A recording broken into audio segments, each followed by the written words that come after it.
To Mapping the College Audition, a podcast where we explore the landscape of the college theater world and try to demystify this daunting audition process.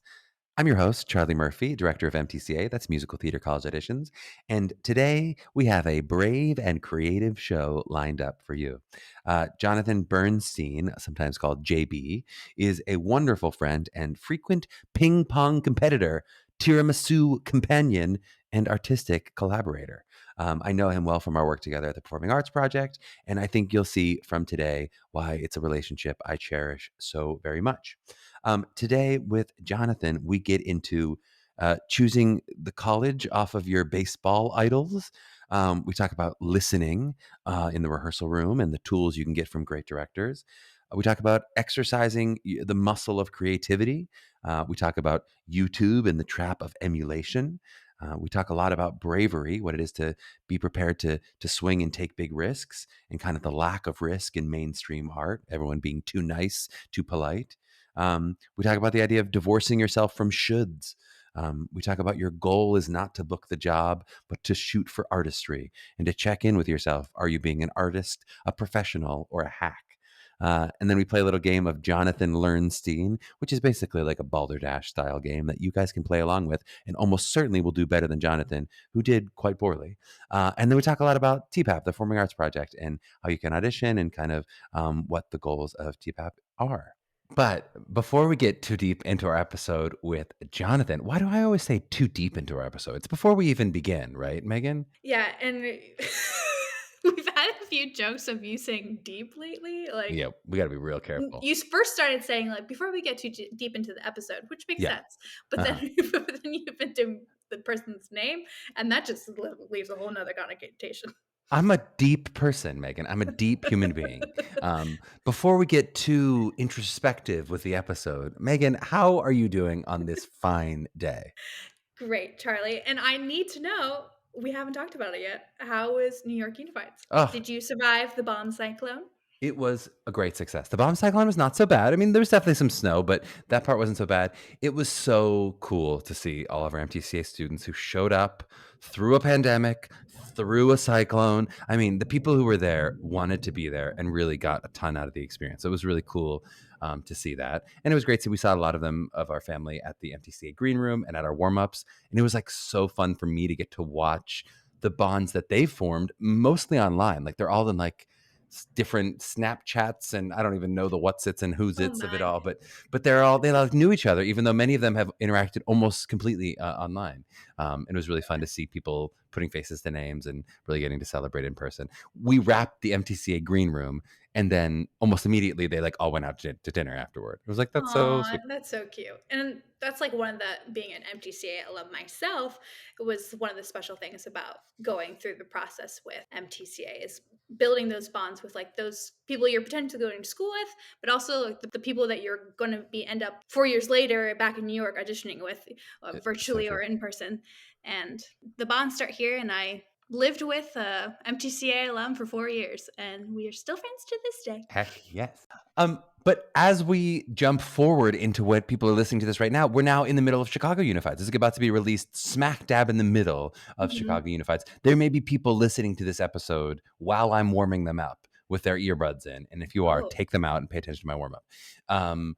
But also maybe you and I right now, as they're listening to this, are toasting them as we are going to be in person with each other. We're going to be toasting everyone who's, halfway through their audition season, and just sending so much luck and well wishes to those who are navigating this crazy hybrid year with us. Yeah. And I feel like the Chicago Unifieds especially feels like almost like summer camp, because like everyone's coming to like all the colleges, everyone auditioning, all your support systems are there, all in the Palmer House typically. And then you're all like running around to these auditions. It feels like a weird winter summer camp. Yeah, like a winter sleepaway camp. Yeah. Speaking of summer camps, what a segue, Meghan. You set us up so perfectly. We're going to talk a lot about the Performing Arts Project today, which is Jonathan, as you've heard, runs the Performing Arts Project. We'll definitely talk about that in the episode. Just so you know, this episode is really not geared to push anyone to audition for this specific summer camp. We are totally into whatever program makes sense for you.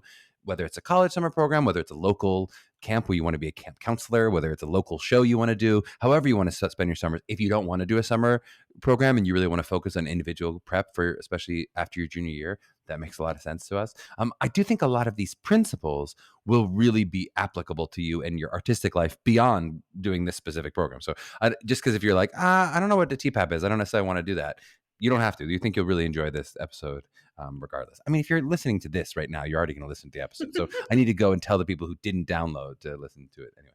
But if you are interested in actually applying and auditioning for TPAP, the fine leaders at the Performing Arts Project have given us the code MAPPING, that's MAPPING, to get a fee waiver. So you get to audition and apply for free if you use that code.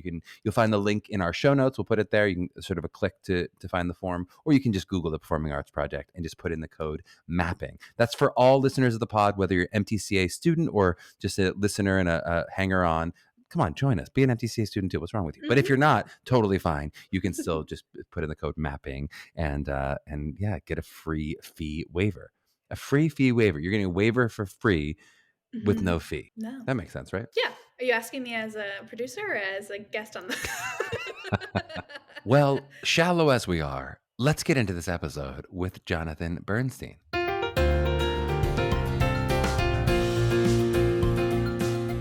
Well, we are so excited to be joined by Jonathan Bernstein. Jonathan has a BA in English with a minor in Russian literature from McGill University.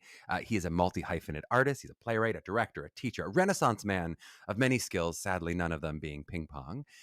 He's had plays and musicals produced all over the country. Directing credits include Atlantic Theater Company, Williamstown Theater Festival, Signature Theater, Joe's Pub.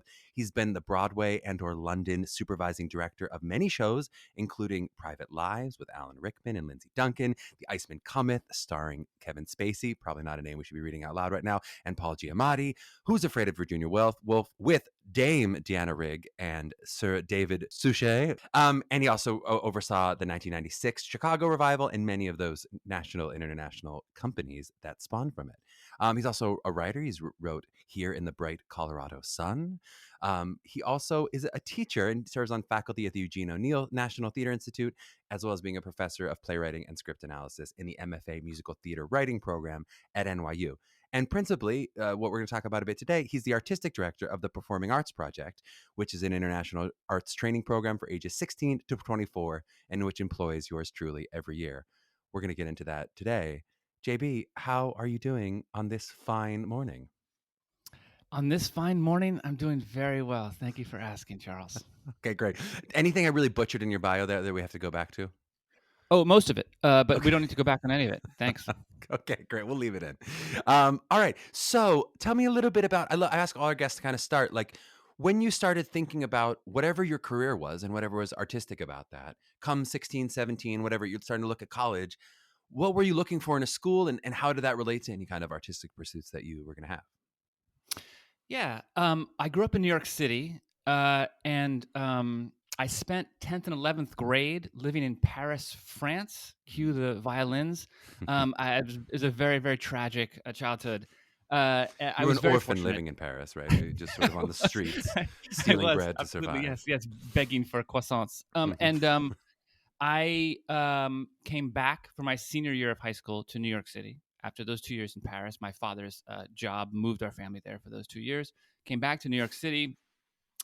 And I think the prospect of going somewhere far afield became attractive to me for undergrad because of the experience I had in living in France and just showing up somewhere and not knowing the language and not knowing anything about anything.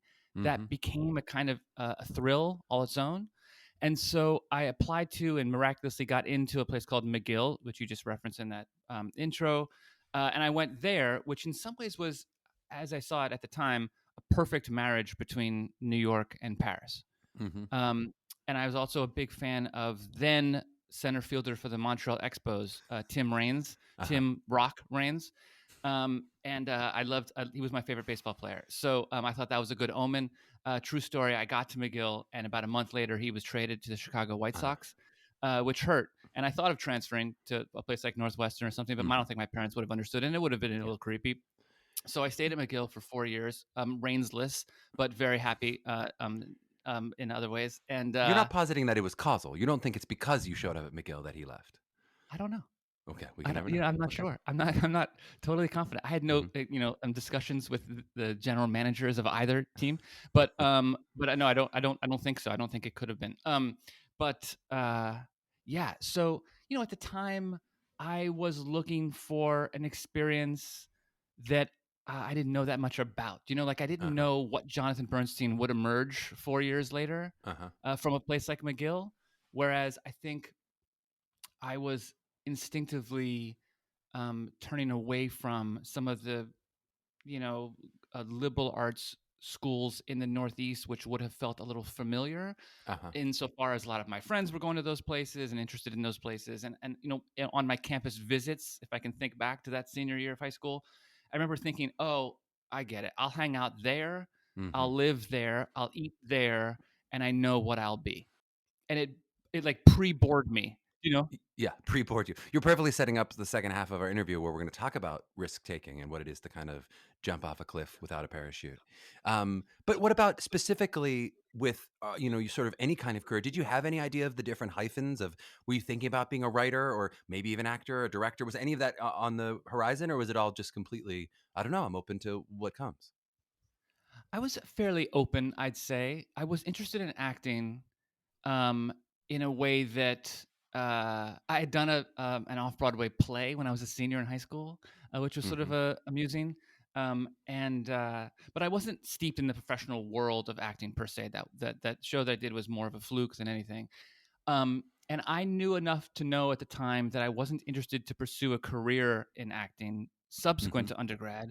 So what I did in undergrad is do as many plays as an actor as I could, just to sort of have that experience and get it out of my system.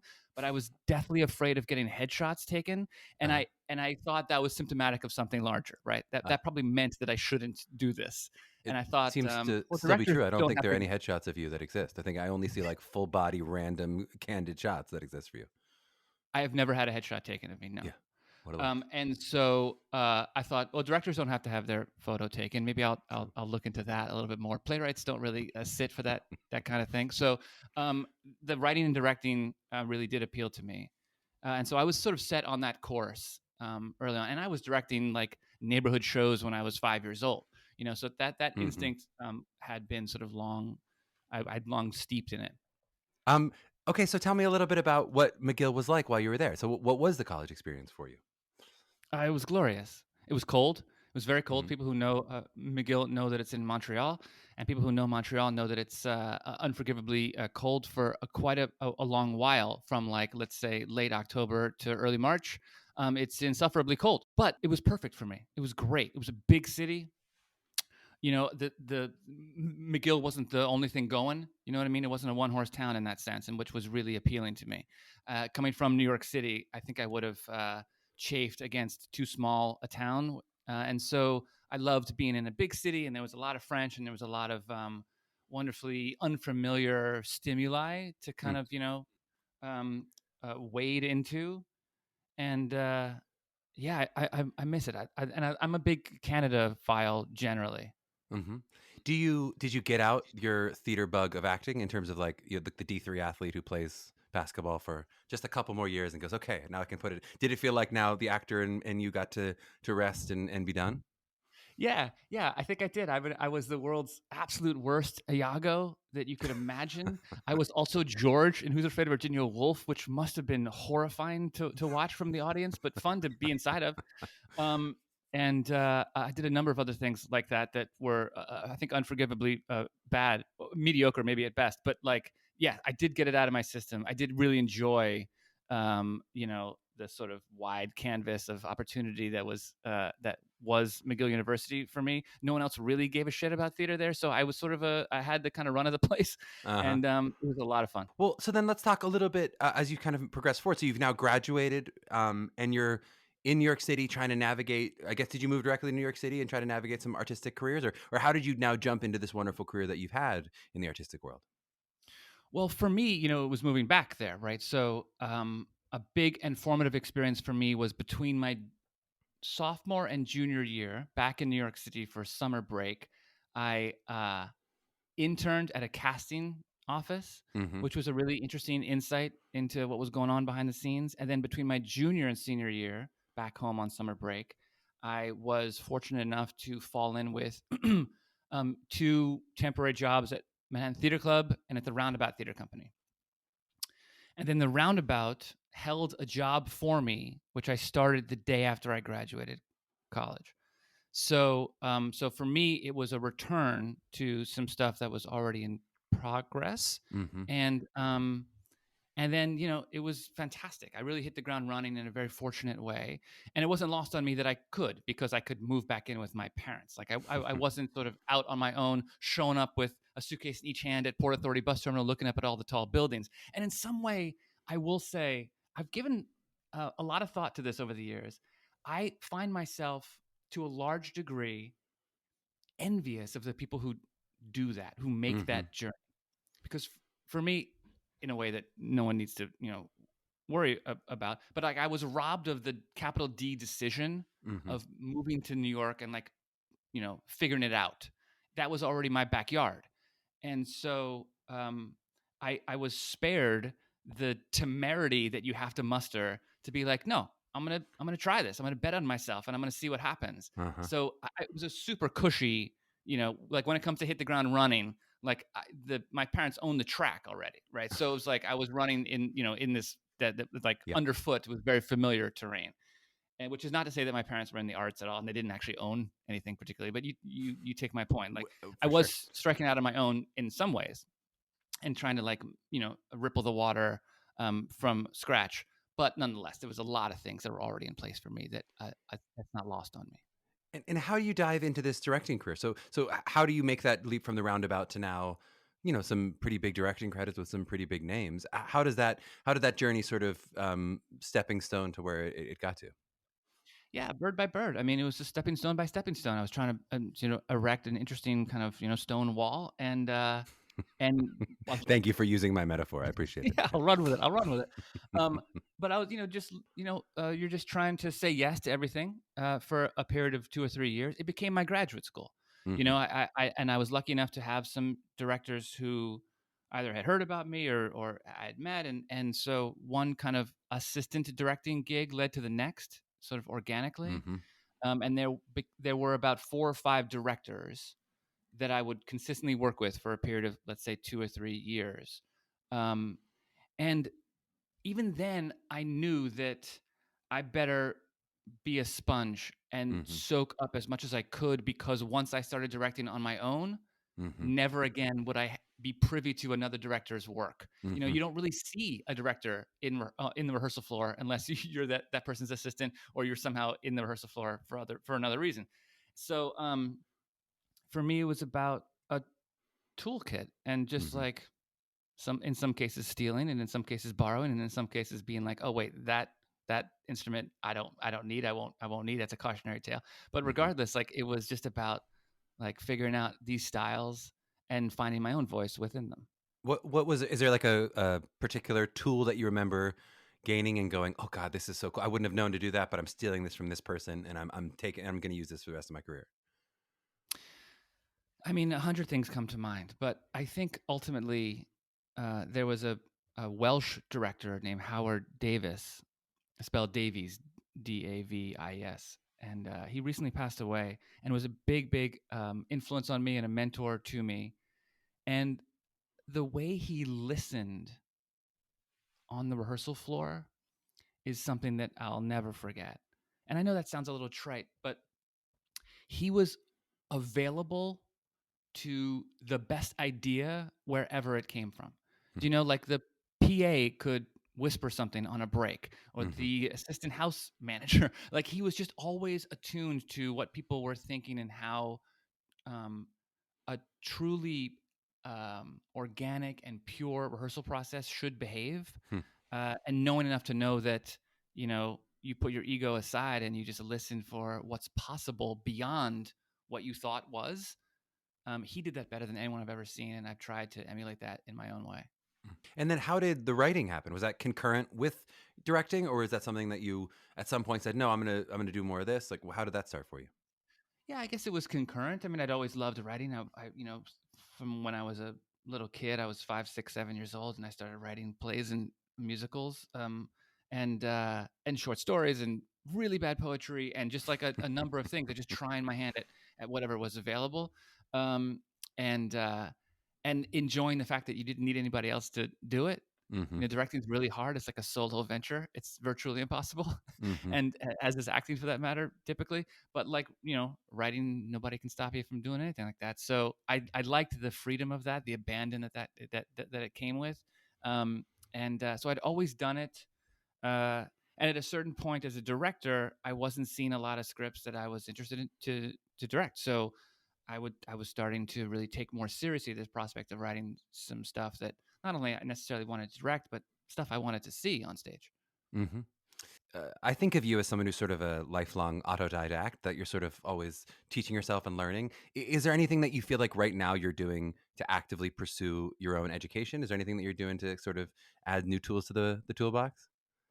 Well, I'm proud to say I'm on my 507th consecutive day of Duolingo Spanish. Hey, oh, okay. Very excited about that.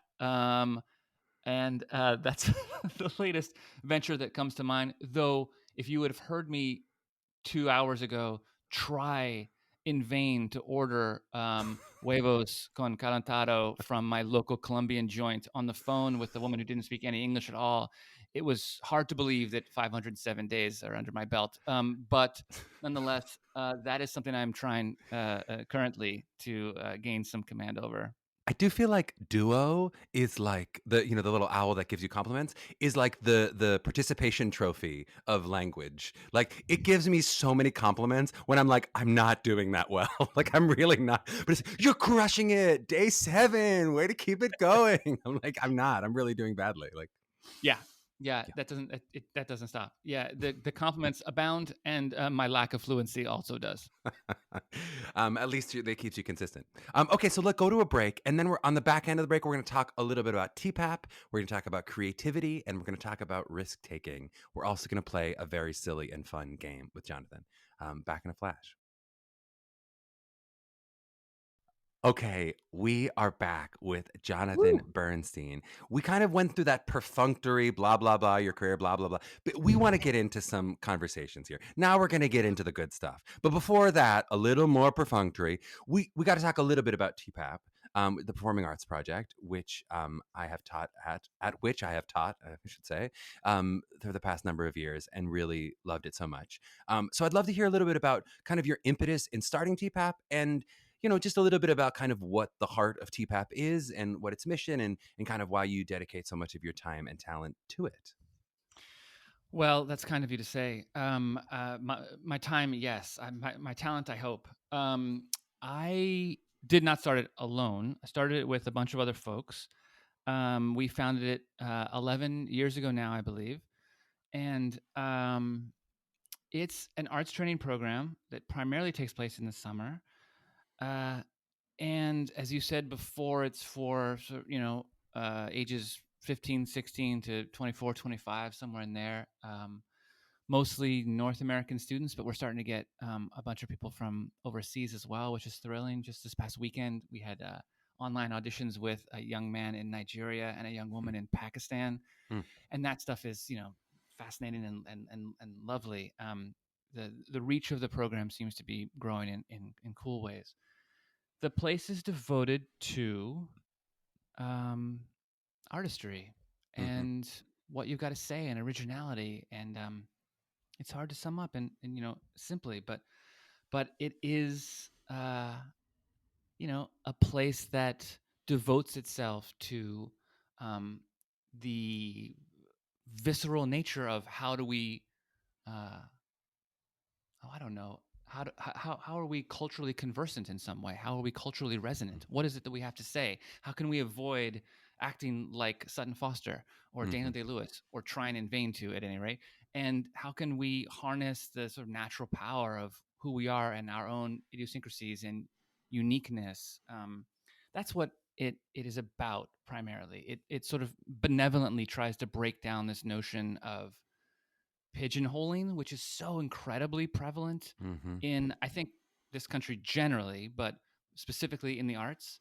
You're really only allowed to be one thing, and one easily identifiable thing. One little box. And so, if that's the truth that we inherit, then it's hard to remember that our own spontaneity and surprise is actually the sort of, or should be the fount of our creative intuition. And so how does sort of unsealing people's ideas of themselves and their own, natural and glorious imaginations, that's kind of what the place is devoted to. I love it, and I sense all of that. I sense it all from the first sort of minute I step foot on that campus in North Carolina, and I think it's something that's so valuable because, as you say, sort of the world, but especially our industry, is in the business of pigeonholing you. And so often the gatekeepers of what actually gets you jobs are not particularly interested in those things, but we as artists have to be. So sometimes we have to sort of push through in spite of, and not that all casting directors and agents, some of them, of course, are artists, but most of them, that's not what they lead with. They're leading more with commerce. And so we have to push through in spite of that sometimes to find spontaneity if we want to do this in a way that's financially remunerative, as opposed to just in our basement. Yeah, that's all true. I was thinking about this just this morning. I saw an article as we record this. This comedian named Bob Saget just recently passed away, and apparently I didn't know much about him. He was on a very family friendly TV show, so that's his public persona and what I think very well known. But then his other sort of side hustle, it seems, was as a very filthy stand-up comic. Apparently, super profane. Profane, not that he was dirty all the time. I don't know, but I'll take your word for it. Yeah, I guess profane, right? So no, and maybe I'm sure he washed, but this article, and I didn't read the article, I just saw the headline. It said which was the real Bob Saget, and I just thought it was maddening. Like even in memoriam, there can only be one singular reality of a person, and it's symptomatic of a larger kind of spiritual epidemic, whereby, and for whatever reason, I don't know whether it's jealousy, like I don't know what's at the heart of why people are disallowed from being more than one thing, from being their largest self. And so Bob Saget is apparently not allowed to be more than one thing. And for myself, as I try to navigate this world, I don't submit. I won't agree with it. I won't agree to that. Those terms are too stifling. And the Performing Arts Project, as a kind of as an ideology, tries not to agree to. Like it just tries to allow for you to access all the surprising shit that you didn't know you were capable of. Yeah, I love it. Ideology as a word for it, because it almost does feel like a religion at times. When I meet other people or TPAPers, I'm like, oh, it's like, I mean, I'm not a religious person, so it feels like, oh, you're a Christian like me. Like it's like, oh, you're a TPAPer. That means there's something about us that we share. We share a way of thinking. We share an artistry that sort of, not that everyone is identical in terms of their artistry that comes to TPAP, but there is some shared communion of having been in that place and devoting yourself to that kind of art that I'm a fan of. I want to move past TPAP a little bit. We'll still talk about all these things, but let's talk about them in the broader context, because I do like to try to kind of dig down on what I see a guest's superpower as. And I know you have many superpowers, so I'm going to kind of pull out two. We're going to talk about creativity and risk taking. I think of you as like a relentlessly creative person. And maybe even more so, I think what's really impressive about you is I think you're someone who surrounds yourself with brilliant creative people and manage to draw out their best creativity. So you seem to be not necessarily a muse, but someone who causes creative people to be more creative. I can speak of that from witnessing it with others and certainly in experiencing it myself. So first, do you think that's a fair characterization? You're not allowed to be humble here. And if so, like, how did you learn to do that? It's not a skill that I think of being prevalent in society. Well, thanks. I appreciate that. I will take the dollar. That's a phrase that a Performing Arts Project student taught me recently. Like at a vending machine, when $1, you put it in and it spits it back out at you. Accept my currency. Yeah, exactly. Yeah. So I'll take the dollar. I will pocket it and buy something with it later today.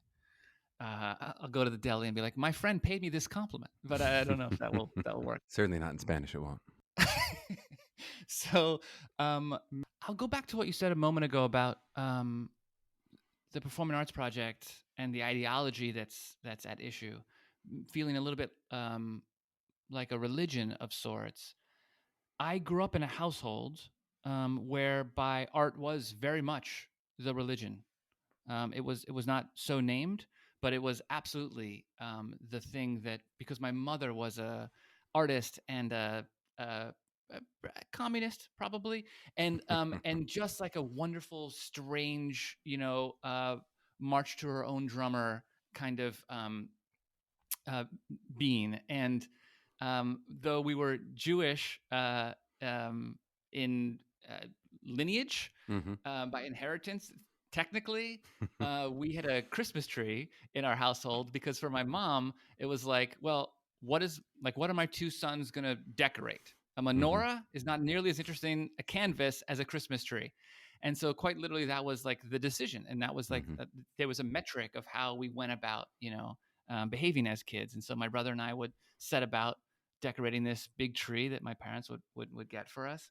And it took the place of anything else. It took the place of a Bible and somewhere to go on a Saturday or Sunday. Like, it just was the thing that we were committed to. And so when you say that, it's very nice for you to say that I'm a creative person and I try to bring out creativity in others. It's the only currency I understand. I mean, I think I'm essentially like a dimwit. Like, I think I'm basically like a somewhat functioning moron who can only really understand artistry. That's the only thing that makes sense to me. Nothing else does. Nothing else penetrates my consciousness in a way. So I don't know. I don't know any other way to be. All of which is to say, thank you for the compliment. I suppose I come by that honestly, but I don't know how it happens. It's just a kind of thing that maybe was just implanted in my bloodstream early. And do you not feel it's something like an active practice that you cultivate? Like, are there not things that you go, I need this, especially I know writers often have a real, like, I have to write from this time to this time, or tricks of going, like, are there things that you do to actively keep your life creative the way that someone might go to the gym? I suppose so, but really all I can see it is as the forfeit of everything else. Like, it's the only thing that I commit myself to. It's the only discipline that I practice. And so, the idea of doing anything other than seeing the new Paul Thomas Anderson movie and reading, Anis Mojgani's latest collection of poetry, I wouldn't want to be doing anything else. It doesn't make any sense to me. What a waste of time it would be to, understand what a subprime mortgage means. That phrase, till the day I die, will be absolute. I was about to say Latin, but I might as well go ahead and say Spanish. It will be absolute Spanish to me. I will never understand what that is, and I don't think Duolingo is going to cover that. So I'm fine with not understanding what anything else means other than a pursuit of art that might be meaningful. I love it. Wait, okay. So I'm going to do a couple questions. I'm going to keep going that are sort of like practicum style. I think we're going to try to like burrow down. I know you're going to keep just being, I'm creative because I am, but we're going to try to help other people be more like Jonathan Bernstein if that's something that they want to do. Very few people who want to be that way, but we'll do our best. I'll burrow as best I can. We'll do our best. I see this in you, and from the outside at least, I observe like a way of living life. And you mentioned something about it. It's also sort of yes-anding, right? You're certainly saying yes to every job, but I think just in life, like, you're someone who beautifully like follows curiosity down a path and going, I wonder what's here, right? That you sort of will follow it. I think a little more than the average person who will sort of be like, okay, well, that's weird, I'm moving on. But you're like, that's weird. I want to go find out more about that, or I want to explore that. I guess I'm wondering, as an artist, first, if that's something that you feel that you do yourself actively, but then is there a moment that you go, I'm now going to try to turn this into a creative project? Are you actively thinking, I'm doing that because I might want to write about it, or I might want to put that into a R&D for TPAP, or is it something that you go, I'm just going to follow it, and then at some point that strikes of going, I'm going to now actually actively use that in my life?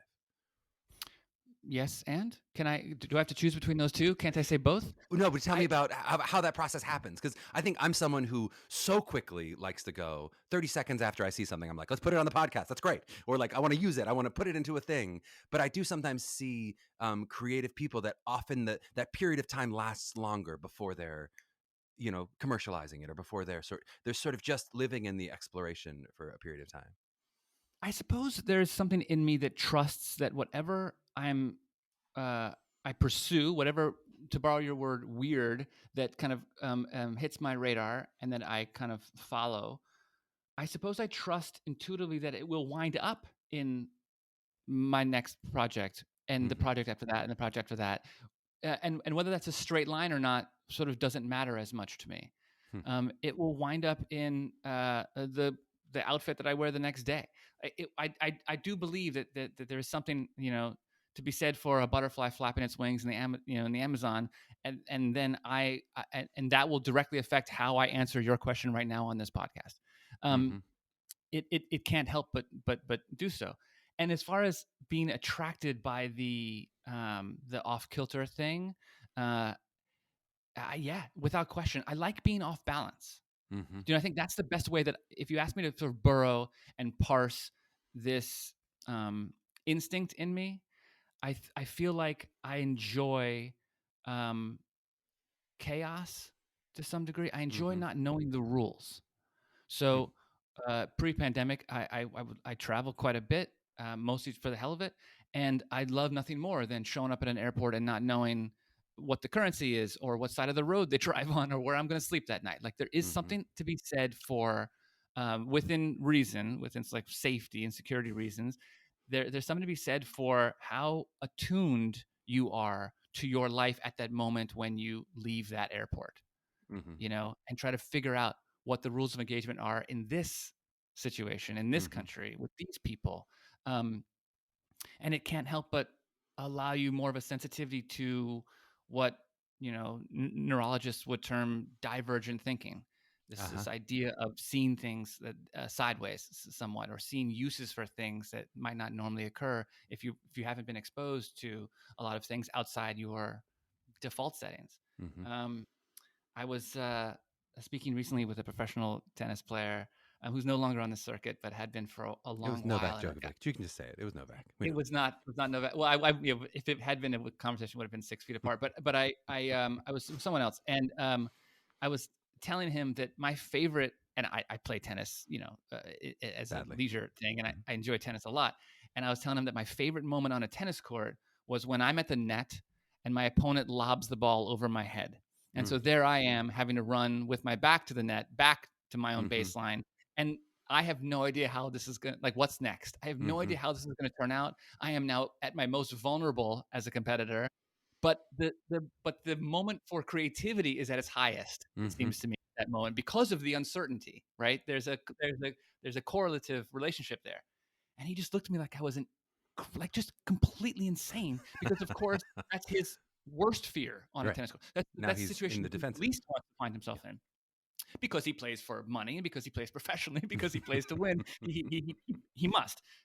Of course, by contrast, I've never played for money, but nonetheless, like, that's the moment that I love, because it's filled with uncertainty, because there's the ambiguity is like at its highest, and the potential for disaster is likely, but also there's just a sliver of hope that I might pull off something insanely wonderful and memorable. And that's how I'm playing. I'm playing tennis to be creative and hoping to be innovative in some way, not to win a point.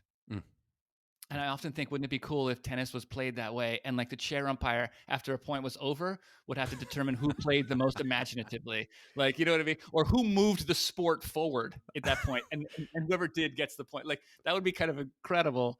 But no, that's not that would also be chaos. But I like that. I like, the thing of jumping off a cliff with the parachute. I enjoy, Kurt Vonnegut said something very similar, right? Jump off the cliff and develop your wings on the way down. Yeah. Build a parachute. And just like free fall wing making is rad. Like, what better thing could we be doing while we're on this planet? And then, in the full knowledge that there will be times where you hit the ground without making your wings perfectly, and it doesn't hurt as bad as you think it's gonna. Now, of course, this is a metaphor, and I don't want anyone listening to jump off a cliff and not worry about any consequences, but an actual cliff. But, like, but an that artistic cliff. An artistic cliff is the best. Yep. It's the best. It's so great. And it's the reason, might I add, that I didn't look at the sample questions that you sent me in advance of this interview because, again, like I'm betting on myself. I'm betting on the fact that the spontaneity that will emerge from not knowing what's next Yes. will perhaps pave the way for a more authentic, interesting, whatever, vibrant conversation, as opposed to if I knew the questions, I would have given myself either a few minutes or a few hours or a few weeks to be like, okay, to carefully curate Uh-huh. what I'd say. And then in so doing, I'm actually assuming failure. Yep. I'm not betting on myself, right? I'm leaving the door open for a kind of doubt and a prepackaged, prefab thing Yeah. that's dead on arrival anyway. So and look, does this approach increase the likelihood that I'm going to sound like a schmuck? Yeah, absolutely, right? That's okay with me Mhm. because I'm going to be, I have to be okay with embracing the times where it's just not going to fire on all cylinders. It's not going to work. But that does also increase the likelihood in equal measure of us having something that's purer, right? Yes. And even if the percentage is lower, the chance of finding, especially in art for us, our goal is like the chance of finding that incredible, oh my God, I ran back and hit it back over my head and it actually landed in, and then is so much more, the possibility of that, even if it's Right. unlikely, is better than the obvious forehand that's easy. Exactly.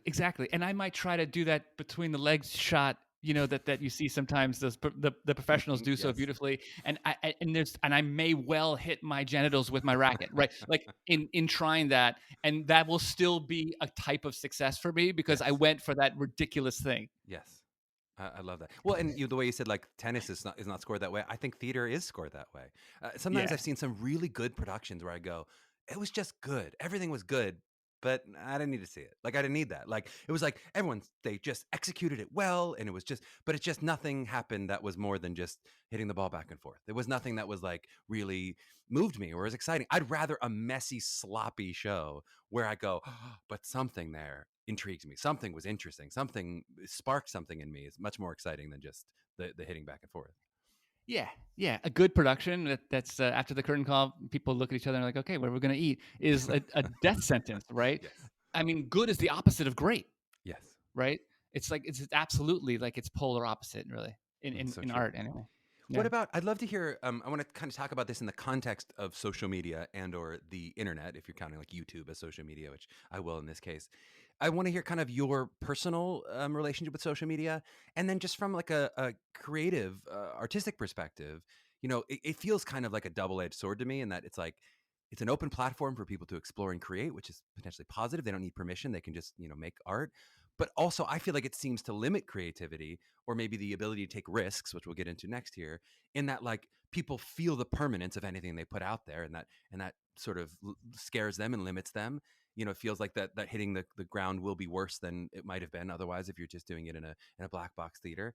And I also wonder, I don't know if this is true, but I wonder if the accessibility to like great artists so quickly, and who are at the top of their game, the Sutton Fosters and the Daniel Day-Lewis, that you can see right now and see clips of them doing the monologue you're about to do for your audition immediately, that if that almost becomes limiting, in that like I feel so grateful for, there was a period of my life where Alejandro and I were literally the best actors I knew.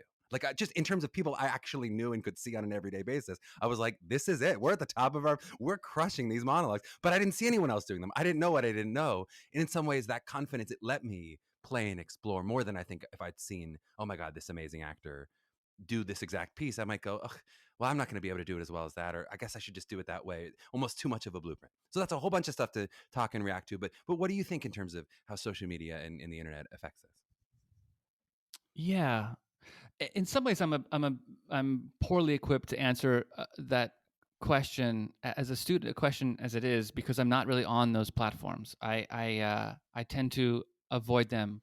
And I just, from a generational standpoint, I'm just at the point where I could get away with not worrying about them. I didn't grow up with them, and so For those who are you looking know, at the video, Jonathan is almost 80 years old. Just so if you can't tell, that's almost next week.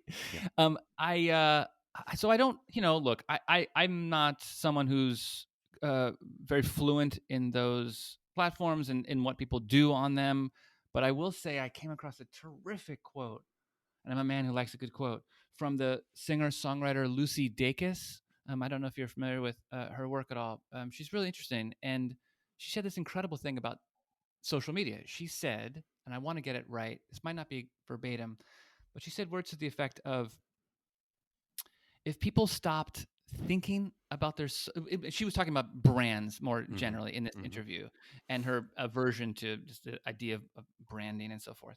And she said about social media, she said, I'm pausing because I'm trying to remember it perfectly. She said, if people stopped thinking about their the way they looked on social media, their social media would just start to look like them. And so there's something inherent in that idea about honesty and authenticity, right?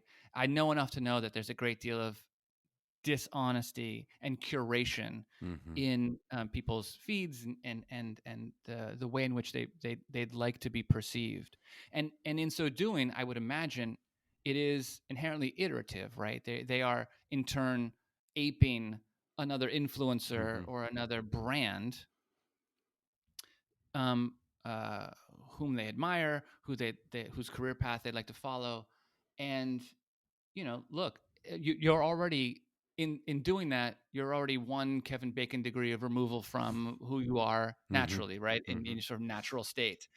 And so, yeah, I can only say that authenticity is king. It has to be. You have to be like yourself, because there's no one like you. There just is no one quite like you, whoever you are listening out there.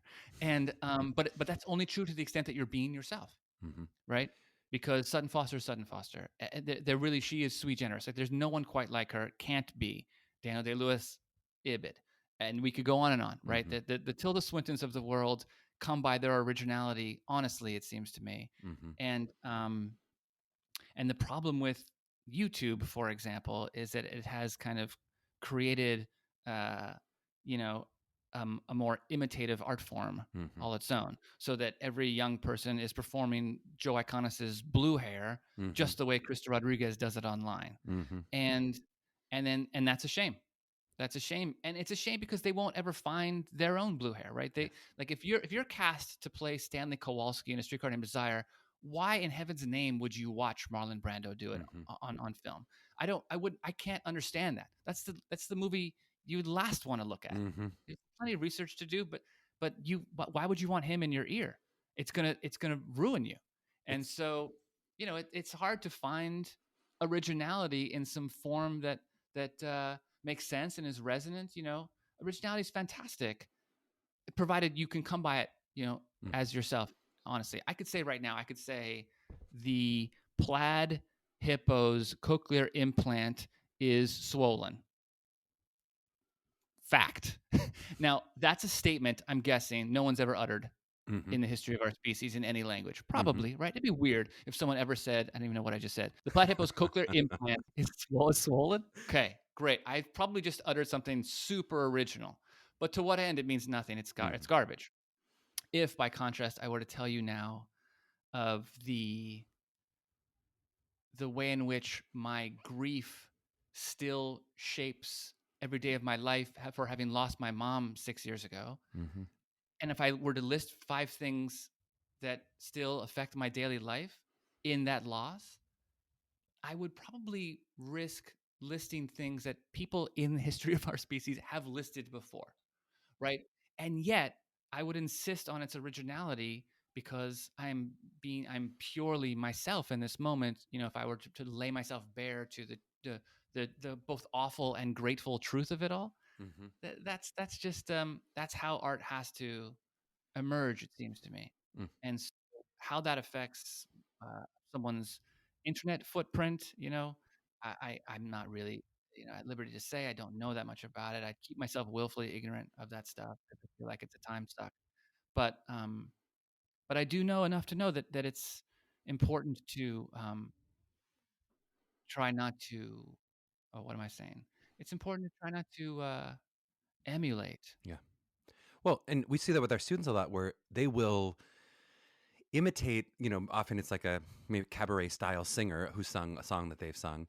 And they actually end up like in imitating, like worsening a quote unquote mistake that person made, when it's not even there's nothing right or wrong, but like someone will just like have an interpretation that's a little odd that they will then hang on to. When I go, you actually could have found a reading of that actually makes more sense. Like your relationship with the writer would actually be more authentic and true if you just heard the writer, as opposed to seeing the writer through this interpolation that's already been made. And you know, the mistake or the wrong thing or the weird thing that the person did is wonderful because that's their version of it. But then when you steal that, it's like you miss the opportunity for your own specific oddity that you might bring to it. And every time I see that, like where I'm like, oh, that's clearly what your point of Krista Rodriguez's blue hair. I think of there's a Taylor Louderman song all of our students sing, and like mistakenly say like they miss a joke that she missed in the thing, where I'm like, but the writer put it right there. You wouldn't miss it if you didn't watch that. If you would see, you would know how to do that.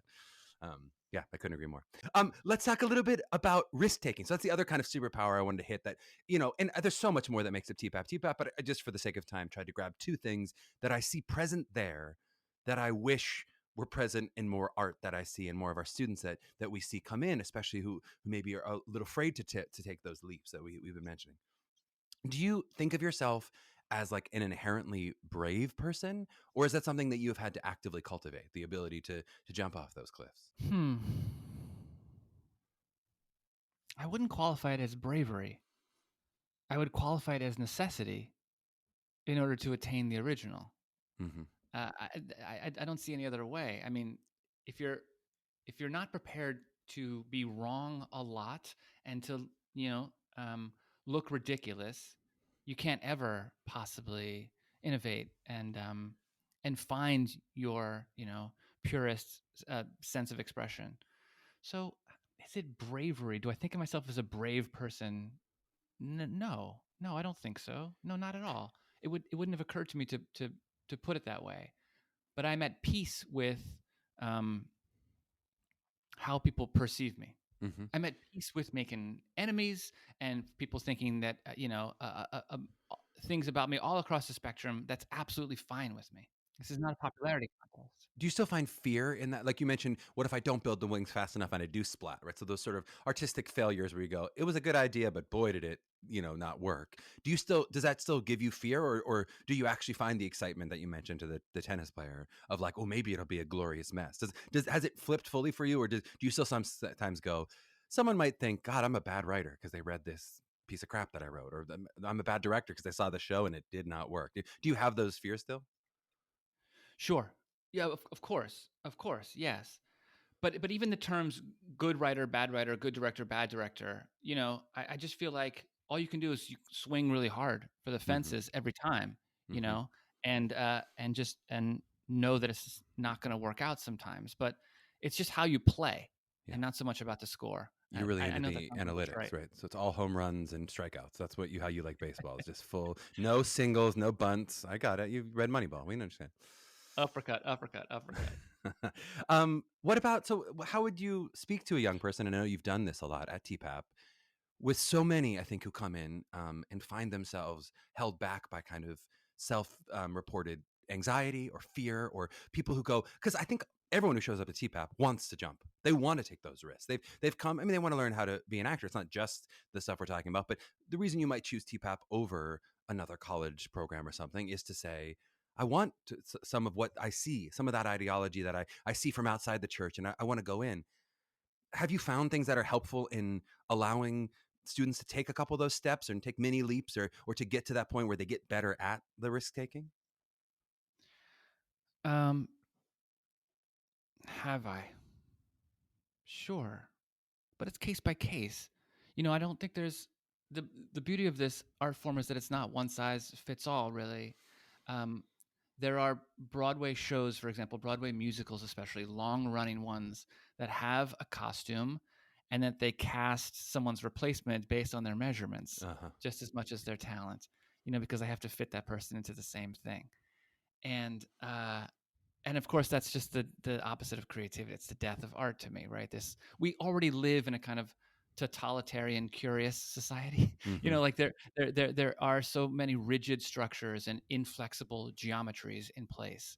And so essentially what I would try to do with a young artist is chip away at the stuff that they've at the armors that they've built for themselves, Uh-huh. that keep them from actually being memorable and original artists. there's this old story. Perhaps you've heard of this. This very sort of esteemed stone carver makes these beautiful elephants out of these boulders, essentially. And the young apprentice comes to him and says, master, how do you do this? How do you come up with, how do you take this huge piece of rock, right, and end up with this incredibly like pristine elephant? And the old master, this is all apocryphal, I can't imagine this actually ever happened, but let's just say it's true. The old master turns to the apprentice and says, well, it's easy, you just cut away everything that isn't elephant. And so what you're doing with any given young artist in front of you, or any artist of any age, is to find out what their elephant is, and then just like take a stone chipper. I'm not sure quite what you'd use. A scythe? Did they still use scythes in stone carving? I didn't know they ever did in stone. It's not a chisel. They're not ping ping ping ping ping. Let's go with that. You take a chisel and you cut away everything that isn't them, that isn't like germane to their experience. I think it's hard for young artists because they're coming along and they maybe instinctively numb themselves to their own revelations and insights, the very revelations and insights that come from just being alive generally, that everyone has. They don't trust them. They numb themselves to them because they think, well, screw it.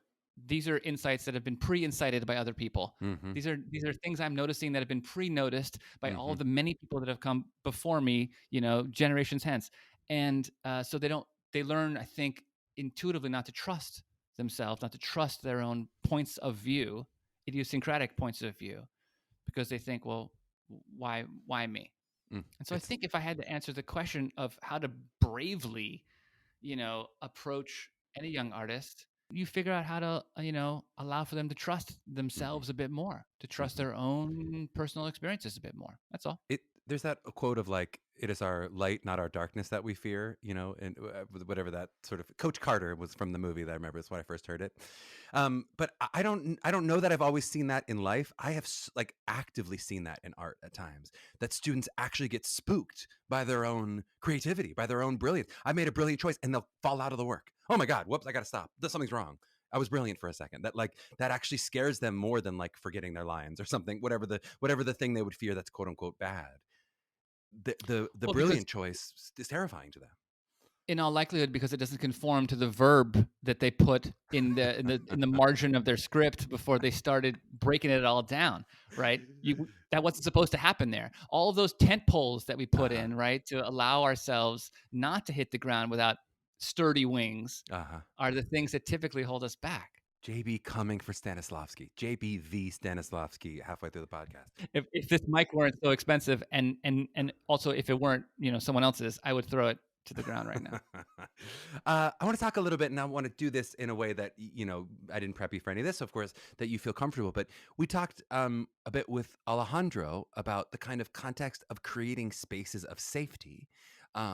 And I know that sort of for a while, there's sort of the vogue term of like creating a brave space, which always does kind of strike me as the goal of any artistic room, is the space for bravery. The only point of that safety was so that we can be brave. And so I guess, I just love to talk a little bit about, in this new cultural conversation, how do we create a space that's safe enough that people feel comfortable stepping out of their comfort zones, as opposed to everyone working so hard for safety and only safety that our work sort of becomes anodyne, that we're sort of like, okay, well, I didn't offend anyone. I gave the trigger warning. I did the thing, and then, which is great because they're trying to do the right thing, but then they don't find the ability for that risk taking artistically, or that bravery to step out and surprise themselves. The only answer that makes any sense to me is to exhibit it yourself, to exhibit that type of abandon and cliff jumping. It's the only way that I know that this can work, because osmosis is incredibly powerful. And I think when it comes to this kind of stuff, it has to be really the only thing that ultimately will impact the highest number of souls who surrounds you. You got to live it. You got to do it. You got to walk the walk. You can't just talk about that stuff. And so it's vulnerability. It's it's risking the impolite thing, obviously within bounds. But I do a lot of interviewing of people, of strangers. I ask people with some frequency if I can ask them about their lives. And as a writer, it's just a good way to get immersed in someone else's experience and vocabulary and biorhythm and so forth. And my approach to those interviews tends to be a little brazen sometimes once the first 10 or 15 minutes have passed.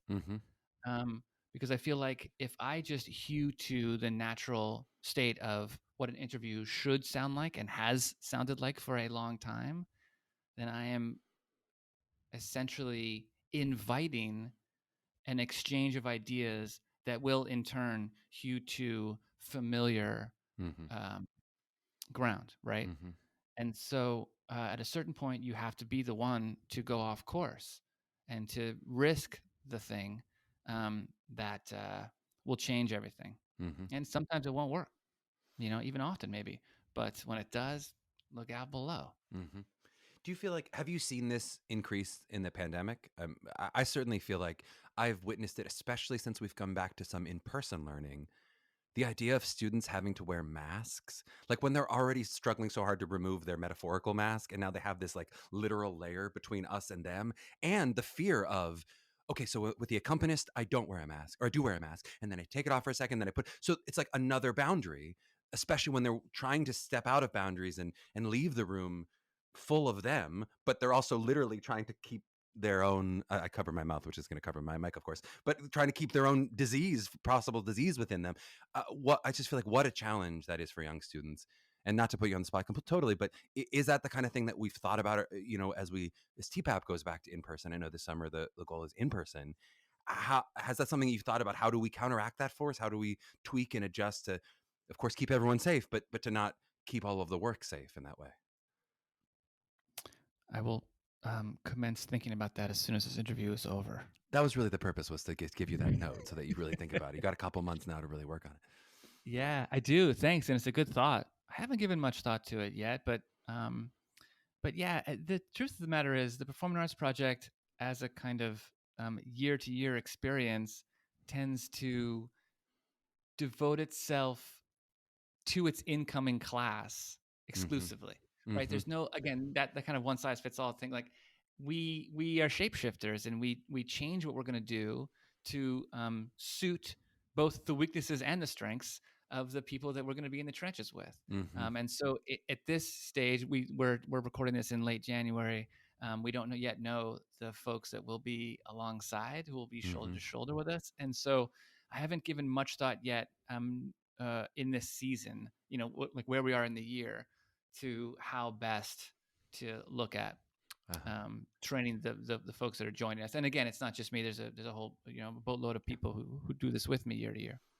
Yeah, I mean, it's something I thought you did so well in the pandemic the first year as we switched to virtual. That pivot I thought was so beautifully adjusted to them. And it does strike me, it can't just be a flip back. It has to be a new amalgam that we create of, we have lived through this, and these students have had these experiences.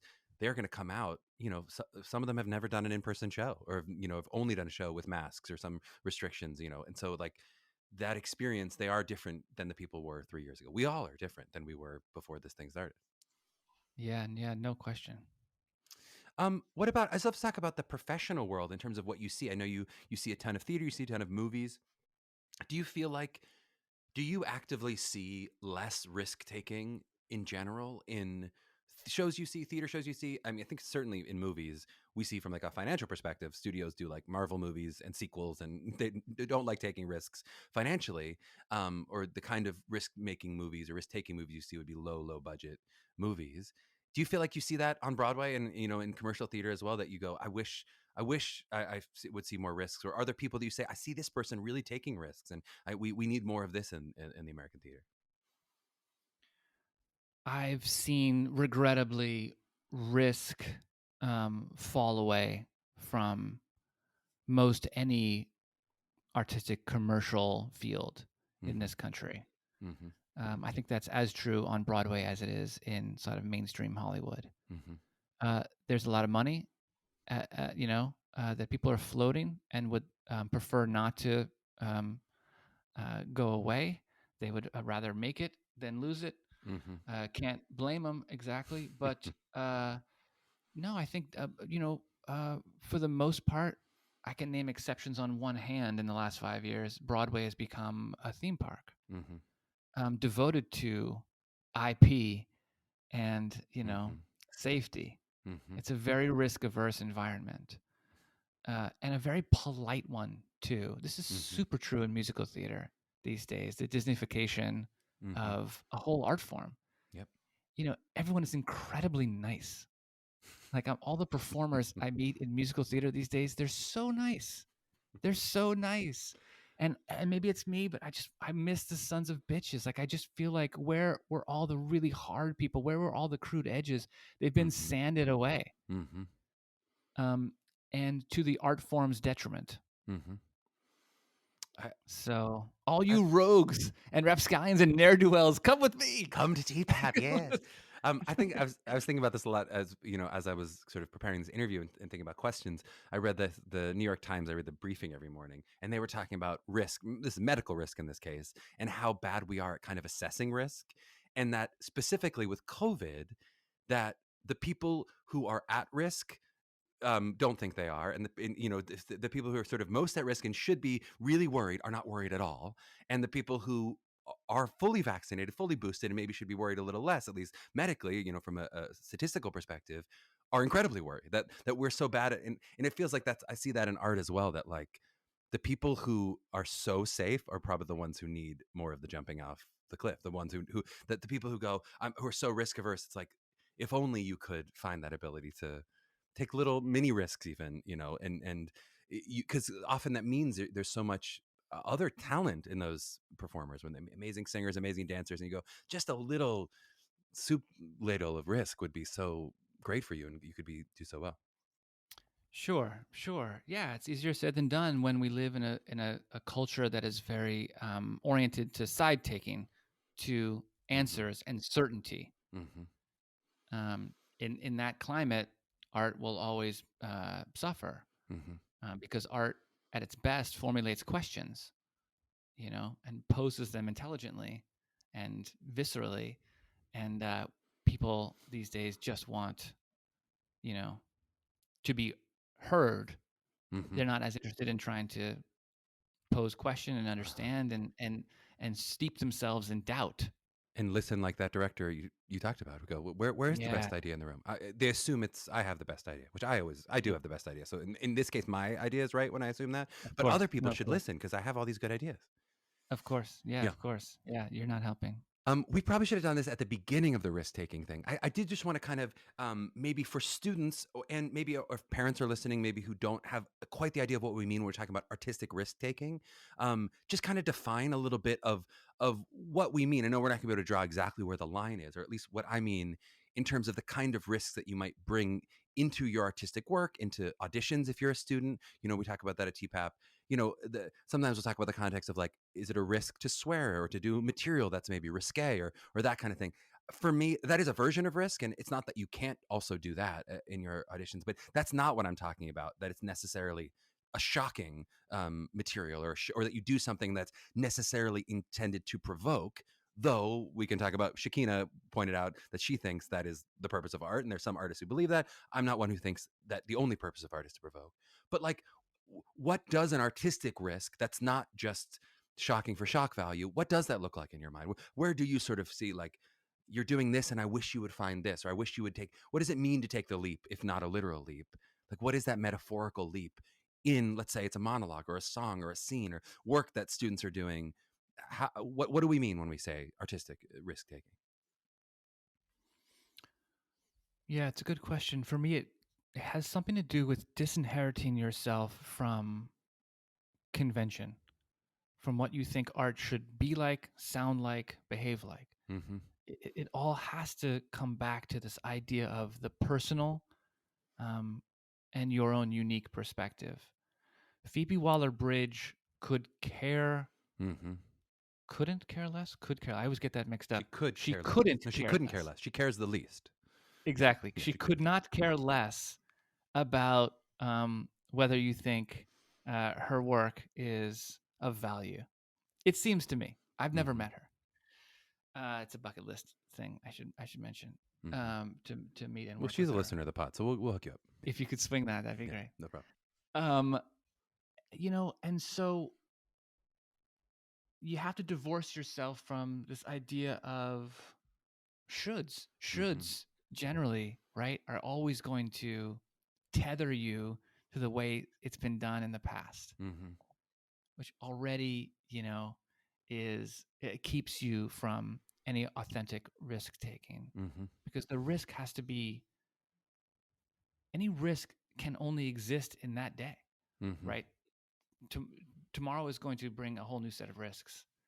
And the ones from yesterday are already outdated and outmoded if you're doing your job right. So this idea of people talk about being present, staying in the moment and all that. People pay lip service to it all the time, but it has a lot to do with whether you're prepared to show yourself, to be seen, and to not worry about whether you're doing the type of job that you think will get you a particular, how do I want to say this, that will have a type of impact that will help you. You have to divorce yourself from that kind of result. It's Buddhistic in its way, right? But you have to simply, give of yourself honestly, and not expect any kind of reward that's quantifiable. And in this case, it would be getting into college or booking the job for our students who are right out of college. That's going, the objective of my, I don't know why I said objective like that. The objective of my work can't be to book it, right? Even though that feels like, if you're trying to control for that outcome, then there's necessarily an amount of control that is limiting you, that does become tyrannous to your possible creativity, if that's the goal, versus if I'm going to show up and do that work, hopefully that is the outcome that will come from it, maybe, but at least you'll give them the opportunity for you to book the job, as opposed to sort of you trying to aim for that impact. Yeah, without question. My lady friend, as you know, is an actor, and she's very much steeped in all of these arts. And she has this lovely metric that she uses when she auditions or does any work at all, even whether she's on set or on stage. She, at the end of an experience, she'll, on her way home, ask herself if that day she was an artist, a professional, or a hack. Those are the three categories for her. And she knows full well that it's going to be impossible to land artistry consistently the entire time. Perhaps you do, perhaps sometimes, lean into professionalism, though you might not want to. But you have to be your own arbiter of these things, right? You can't wait for the job or the university to tell you whether you're any good and to assess your merit. It's not possible, and it will always frustrate you because of that lack of control. So you shoot for artistry. You know that to be a professional is one leg down from that, but still nothing to sneeze at. And you try to avoid hackery, That's such a beautiful rubric. We talked a little bit about like the game tape mentality of auditions, and how we can, like, sports ballers, how we can look back at our work and go, how did I do, regardless of the people behind the table? That has nothing to do with what happened. Did I book the college? Did I book the job? But just how do I evaluate my own work? I think that's a great rubric. I often talk about just like, how did I do it staying in process versus how much I was worried about the product. Was I able to sort of stay in the process I do it? And sometimes it's a percentage. I'm sure it's not binary for Suze either, of like, I was 100% an artist, 100% a professional. You're going to do your best to get you're never going to get 100%, but for you to try to at least look at that as the rubric, as opposed to did I book it or not as the rubric, because that won't be helpful to you. You could do great auditions and not book it. Yeah. I also think I just want to say one of the things you said so beautifully, that in the shoulds, and we talked about it a bit with the YouTube of it all. I do think, especially for our students, and maybe especially for college auditions, where they are working on the same material for a long period of time, that often the tyrant is not the YouTube performer anymore. That may be the initial tyrant, but I feel like often the tyrant is our own past success. That, like, our good version of that monologue, which we have done and nailed and got a big laugh at that. Now we have that in our heads, and we're going for our own greatness, our own past greatness. And that's the control we can't relinquish, right? That once we've achieved that, oh, I had this great emotional result. I really cried, and it was genuine for me, and it was so beautiful, and it worked. Now I'm going for those tears, and it is essentially fake. It isn't essentially fake because I'm trying to replicate something that worked a month ago. That's a real bravery, to say no to my own brilliance that has happened in the past. Yeah, of course. That is an act of bravery, and it becomes a cynical exercise. It's like as you're staging a revival of that monologue in order to achieve the tears. Yes. right? Yes. So yeah, the idea is to become risk averse as best you can. I love it. Okay, we've had so much beautiful, serious talk. We have to play a silly game. So I play a game with all of the artists who come on the pod, all of our artist exploration episodes. We play a unique game, normally that I make up, but today I'm going to borrow one from TPAP's roundup games that we all love to play. So this is an amalgam game. Really, this is a game of Jonathan Learnstein, which was invented by friend of the pod Neil Patrick Stewart and or potentially TPAP/MTCA's own Ian Axness. The simple game that for the people who are listening at home, if you want to play along, is simply I'm going to give Jonathan a word and he's going to guess whether it's real or made up. I'll give him a word and a definition if he asks for it. Do you accept these terms? Yeah, by all means. All right, great. The first word is quincunx. Spell that, please. Q-U-I-N-C-U-N-X. That's a made-up word. Don't even need a definition? Nope, that's made up next. It is a real word. It's the arrangement of 5 objects with 4 at the corners of a square or rectangle and the 5th at its center, like the number 5 on a die. That is a quincunx. Love it. That's great. I'm getting 9. 9. 0 for 1. 0 for 1 here. 9. This is like free throws. Like now once you start at 0 for 1, it's hard to get that percentage up. Okay. 0 for 1 is one perspective. 9 for my future 9 is how I'm gonna. It's an incorrect way of thinking, but I love it. Snickersnee. The word is snickersnee. And again, you may have a definition if you'd like it. Snicker, what's the suffix? S-N-E-E? S-N-E-E, snickersnee. What's your definition of that? The one that you made up. It is a long, dangerous knife. No, that's made up. Next. 100% a real word. 0 for 2. Doing great. Okay, quincunx and snickersnee, 100%. Okay, number 3. Here we go. Impignorate. Impignorate. Impignorate. Mm-hmm. What's your made up definition of that? To pawn or mortgage. All right, but that's a real word because you can't make up that definition. That is correct. It is a real word, though I could have made up that definition. How dare you? Okay. Well, but mortgages. 1 for 3. You're on the board, Jonathan. You're doing great. We are learning all together. The word is macedate. Fake. You don't even want a definition. Macedate. Fake. Macedate? Mm-hmm. No, I'm going to go, macedate's a real word, and it means like to slobber. Okay, is this your final answer? Yeah. Macedate is a fake word that I made up. So great, and we don't need the definition because you didn't ask for it. 1 for 4. 7 is going to be difficult. You can do it. I believe in you. Okay. Very difficult. Rhinoceraptorisophobia. Rhinoceraptorisophobia. I know exactly what that means. That means there's a plaid rhino that has a cochlear implant that is taken on too large a size for the internal temple. No, that's a fake. That's absolutely a fake word. It is a fake word. That is fair. I called it the fear of a faceless monster, but you didn't care about that. I thought it was genius. All right, great. All right, so that's your 2 for 5 right now, Meghan. He's doing great. There's actually 11 words. You have a little more chance than you thought you had to get 7 or 8. I said 10, but it's 11. I'm going for 11 for 11 then. Okay. Hippopotamonstrous squipedaliophobia. Hippopotamonstrous squipedaliophobia. That's an absolutely real word. Uh-huh. I don't think you're creative enough to have made that up. But I'm good enough for rhinoceraptorisophobia. You're correct. It is the fear of long words. It is the fear of long words itself. All right. Amazing. Snuggleophobia. No. It's fake? Fake. You're 100% correct. I try to put it the fear of cuddling, which Elizabeth thinks I have. Okay, the fear of cuddling is not a real thing. Okay. Triskaidekaphobia. Yes, real word. And what does it mean? I've come across that word before, I think. And I don't recall what it means, though I'm happy to make something up right now. Yeah. Triskaidekaphobia? Triskaidekaphobia. Triskaidekaphobia? Triskaidekaphobia. Triskaidekaphobia. Like a Trisket. A triskaidekaphobia has something to do with a fear of, rearranging deck chairs on the Titanic to no avail. You still get the point. It is the fear of the number 13. Okay. Yes. Great. So you're doing pretty good. This is now we're like 4 for 8. We're climbing up to 50% here. Not sure. Accaparate. Accaparate. Spell it, please. A-C-C-A-P-A-R-A-T-E. I'm gonna go. That's a real word because I think if you faked it, you would have only put 1 C at the start. It is a fake word made up by my mother, who is quadrilingual and believed it was a word because it's like somehow it has to do with French or Spanish. And so she's been using this word for like 10 years. And so she added that in. This would be a good one. It works, but it's not a word. Wait, she thought it was real. She thought it was real, yeah. And until she As discovered did that it I. wasn't. Yeah. So you have a lot in common with my mom. Okay. I'd rather that than have gotten that point. Do you know what I mean? That's Like, right.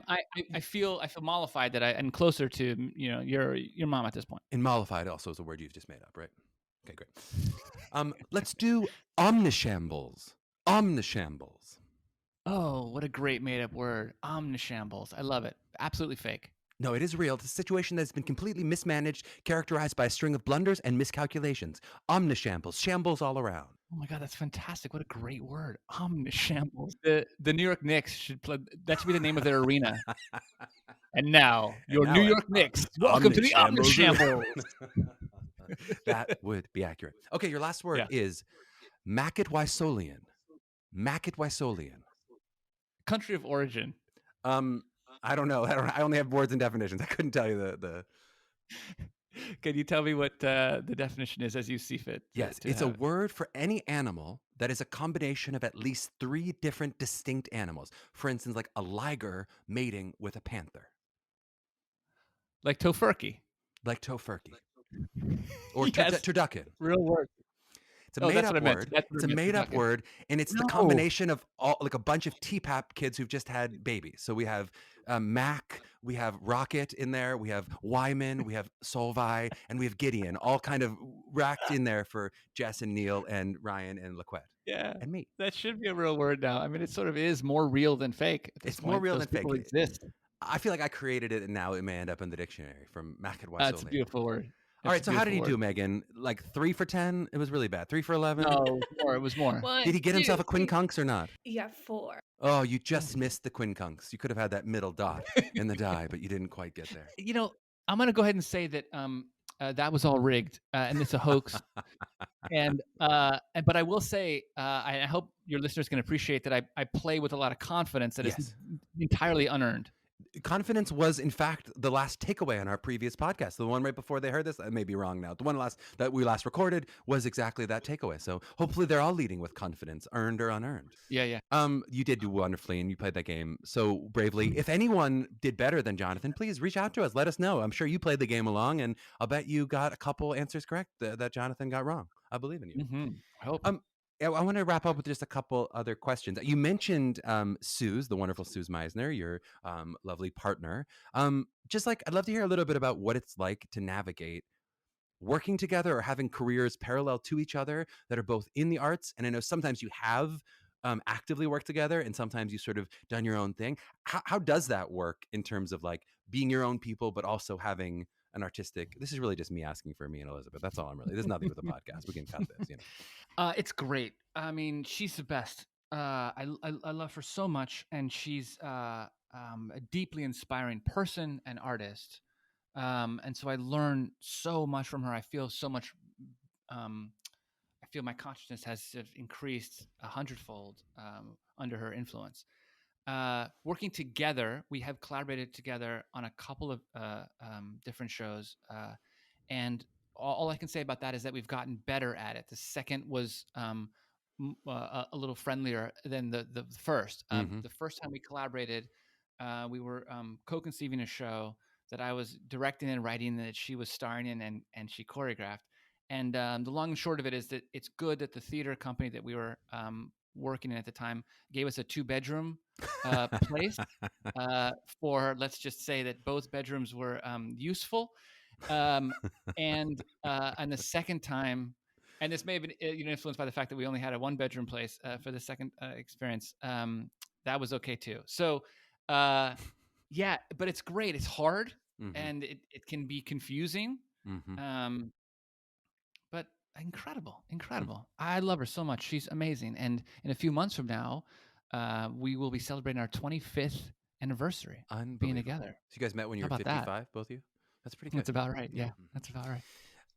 What about, I'd love to talk, because you are someone who I think learns so curiously from everyone around you. Just like, what do you feel like from your years working with, let's say, young people, young students, but just younger people in the world?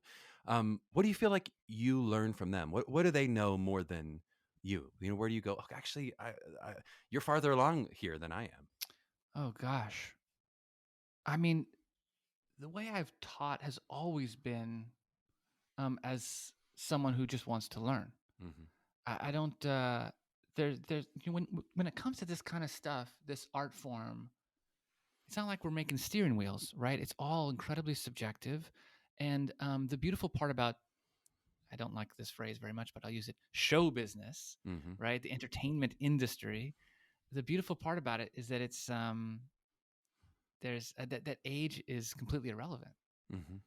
right? I mean, like how old is Taylor Swift? Yeah, how old are the Kardashians? Like Mm-hmm. these are like the leaders of this industry, and you know, if you were to go to work at IBM in 1961, Mm-hmm. you would understand that ladder, right? It would be very clear and made plain to you. And the corner office goes to the person with senior, like all of those types of things, I imagine from Mm-hmm. afar, are much more hierarchical in structure, right?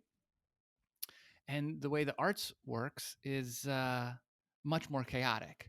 Um, and it's a real omnishambles. And there's something really beautiful about that at every turn. So I'm grateful for that. I love that, and so it would never occur to me that just because I was born first, Uh-huh. that I know anything particularly more about anything. Uh-huh.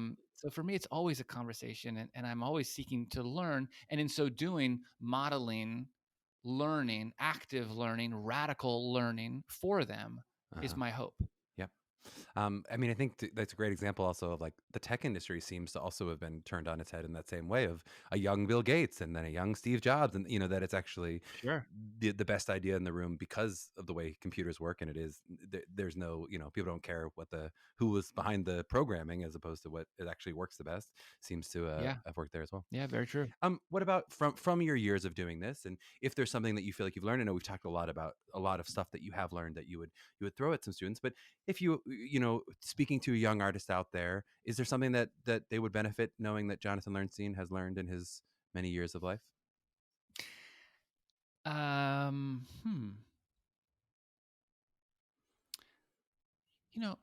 I wish someone had told me that that I'm the CEO of Jonathan Bernstein Inc. When I was starting out, that Mm-hmm. I think I placed a lot of emphasis on apprenticeship, and learning, and immersing myself in you know new and unfamiliar environments. And I didn't have much. I still don't. I didn't. I don't. I don't function that way. I don't have much in the way of like taking responsibility for a company that I run, Mm-hmm. because I don't see myself that way. It's hard for me, but I do think it's useful. It can be very beneficial to have a sense of yourself as running a company, that you yourself are also like being marketed to some degree, Mm-hmm. and to try to do so purely and benevolently, and and with kindness, but nonetheless, that you're responsible for every decision that company makes. And even if you have like an agent, let's say, who's pressuring you to do that audition or that Mm-hmm. job or that thing or whatever, you know, that's one person's opinion in your employ. Mm-hmm. And I think there's something to that idea. So folks who are currently in the MTCA family and are running this gauntlet of auditions for colleges and universities and conservatories and such, it is easy to give away your power, it seems to me, when you're on the non-deciding end of Mm-hmm. that table, of that moat in the middle of the room, and perhaps just a reminder that you are also auditioning them, that you have some say in all of this, that Mm-hmm. that there is something to be said for trying to be the artist in that rubric that we mentioned earlier, and then leaving to let the chips fall where they may, and knowing that that you are still sort of authoring this story. That's so true. And we're just as this podcast is going to be released, they're still in the thick of their audition season, but they're about to make that flip into the time when they are the deciders, right? Then they're going to get a bunch of yeses for all of our students, of course, many yeses, of course, but they're going to get a number of yeses, and then they'll be the ones to say, I say yes to you, or I say now all of a sudden the tables really literally turn as they're sitting with offer letters in their hands. That's great advice. Yeah. Yeah. If people loved listening to you, and I know they must have, me more than you, but a little bit you as well. Where would they follow you if they're going to try to follow you on social medias? Is that allowed? No, absolutely Yeah, not. sure. Yeah, no, not really. If you're up in mind and in the right age group, come Yes. audition for the Performing Arts Project and see what this is all about, and bring your full self to the experience and take it from there. Jonathan, thank you so much for your time today. It was such a joy to get to chat with you. My pleasure. Thank you, Meghan.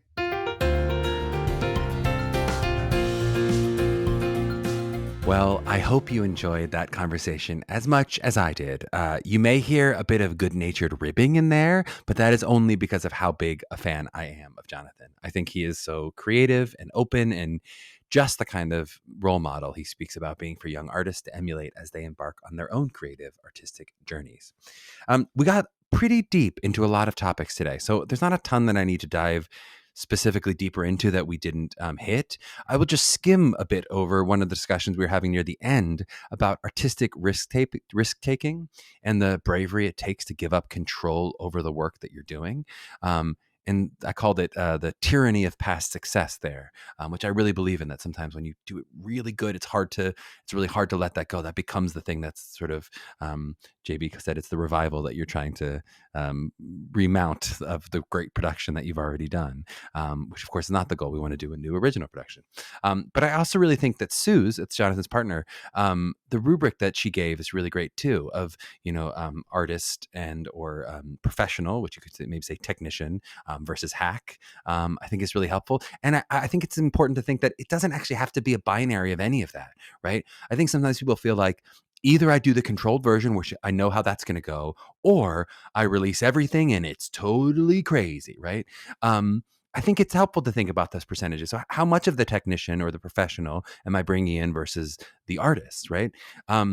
I think sometimes that big first step in finding the ability to release into some of those small artistic risks is just in loosening the grip on the steering wheel, right? It doesn't have to go straight all the way to look, ma, no hands kind of driving, but merely the act of loosening the grip and not white knuckling it will do wonders for your work.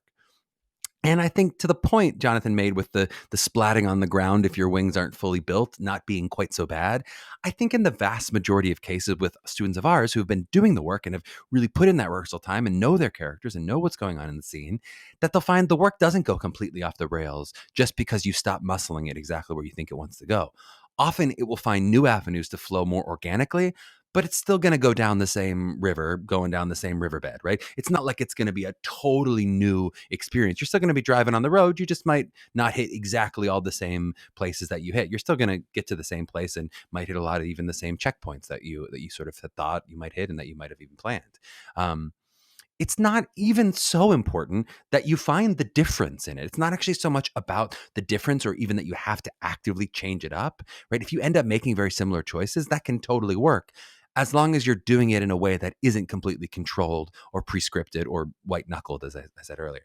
All those beautiful things we talk about, like discovery or living in the moment, right? Those are only possible if you're able to bravely risk the splatting and jump off the cliff. All of your training has taught you how to build that parachute, and now it's about, can I take that leap? And it's going to be so much more exciting if you can actually do it. So I think sometimes we talk in those metaphors and it can feel like, what exactly are they asking me to do? Does this have to get crazy? Really not. It's really just about, can you release that control and let it fly and fly the way that you know how to fly? But it doesn't mean that you're actually going to necessarily do something that's so wacky or so different than what you expected was going to happen. Well, if you enjoyed this episode and want to hear more, please hit that follow button. We'd also appreciate you if you were to rate us and review us wherever you found us. I suggest 5 stars if you have a connection to Phoebe Waller-Bridge and you can hook JB up, or an ironic 5 stars if you are Phoebe Waller-Bridge herself. You can also reach out to us with questions for the pod at mailbag@mappingthecollegeaudition.com, or reach out to me and Meghan directly. I'm at Charmur7, CHARMUR7, and Meghan is at Meghan Marie 2014. Never going to spell Meghan's name. It's got an H in there somewhere. If you want to work with MTCA for help with your individual prep for your college audition journey, please check us out at mtca.nyc. You can also follow us at Musical Theater College Auditions or at Tweet MTCA. The tweet one is Twitter, Twitter. The other one is Instagram. To my young artists out there mapping their journeys, find yourself a tennis partner who will hit balls over your head and forgive you if you end up hitting yourself in the balls. We'll see you next week.